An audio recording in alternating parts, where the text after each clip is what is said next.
Hello everybody, it's Jonathan Taylor here with views of the Salisbury Grinch on Pack 14. With me today is Rob Fisher. Good to see Rob. He's running for Maryland Congress. Thank you for having me. 1st District. So Rob, tell us a little bit about yourself. Well, I can talk about my background first. Yeah. Okay. I was born and raised in Caroline County. I was born in Wicomico County here in the PRMC and raised in Federalsburg. I graduated Colonel Richardson High School. After high school, I proudly joined our U.S. military and served proudly in the Army. I'm an Army veteran. I was a medic, and for that I'm very proud. After that, I had some college, and then I found my real calling. My real calling is an entrepreneur and a businessman. And I've started several companies, all being based here on the Eastern Shore. And at least we've had offices here on the Eastern Shore where I grew up. And I have I had a very successful life doing that. So I'm a jobs creator.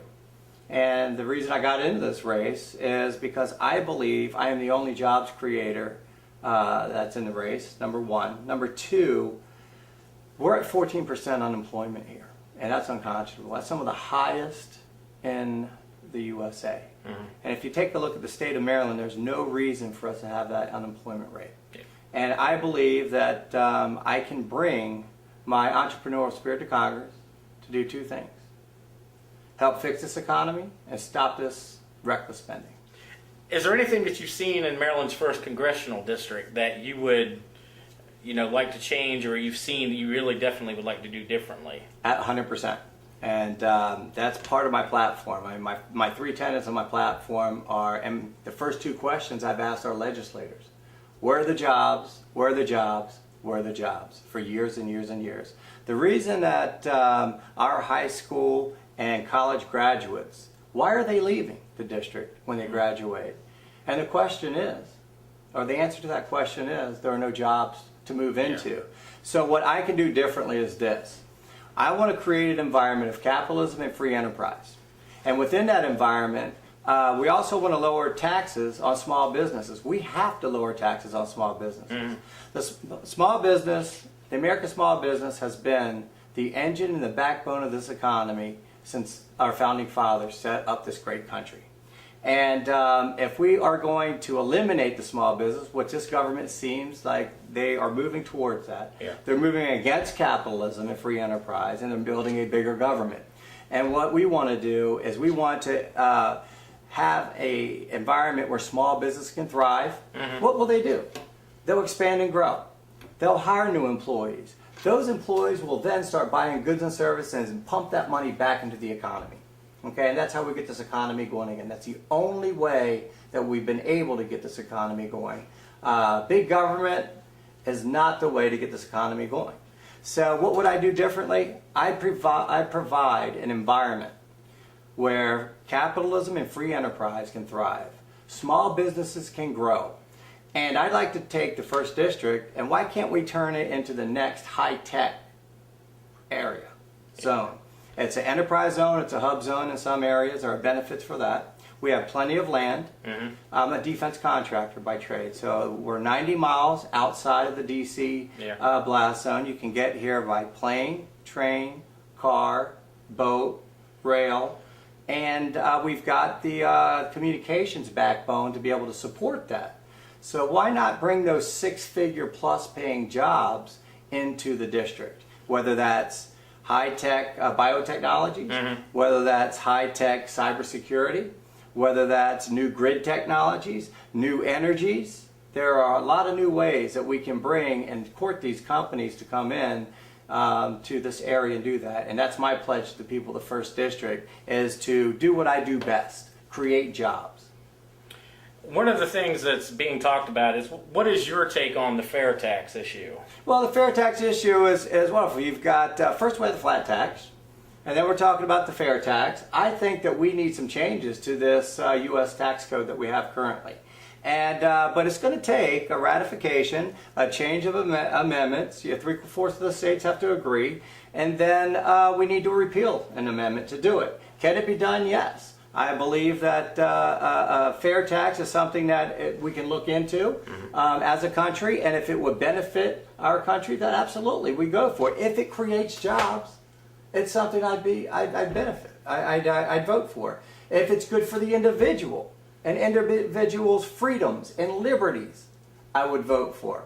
So that's my position on it. Right now, we need some changes. We need some changes to our tax code.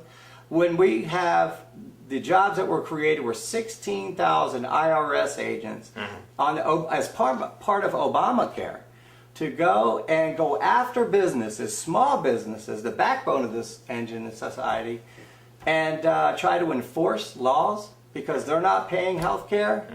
There's a problem there. There's a problem with their tax code, and we need to sit down and take a serious, hard look at it. How have you, you're the second Republican candidate that's running in that district. How have you been received by the GOP party? Well, I can tell you, the GOP party, as soon as we entered the race, filed Rule 11. And what that does is protects two people. It protects the gubernatorial office, and it protected my opponent office. And it seems to me that the GOP today has treated me as an outsider, and I am an outsider. Yeah. Even though I am a Ronald Reagan conservative, I want to put the will of the people above party politics.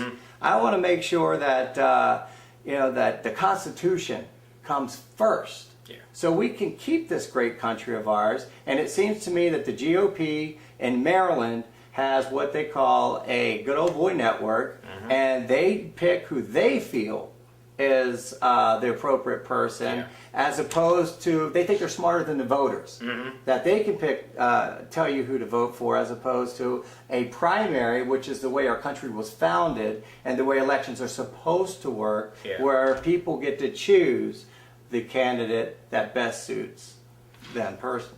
If you don't win in the primary, will you support your opponent, or will you just vote on whoever is more your view? I am a Ronald Reagan conservative, and I am a Republican. And I would, if I lose to my opponent, I expect 100% to win.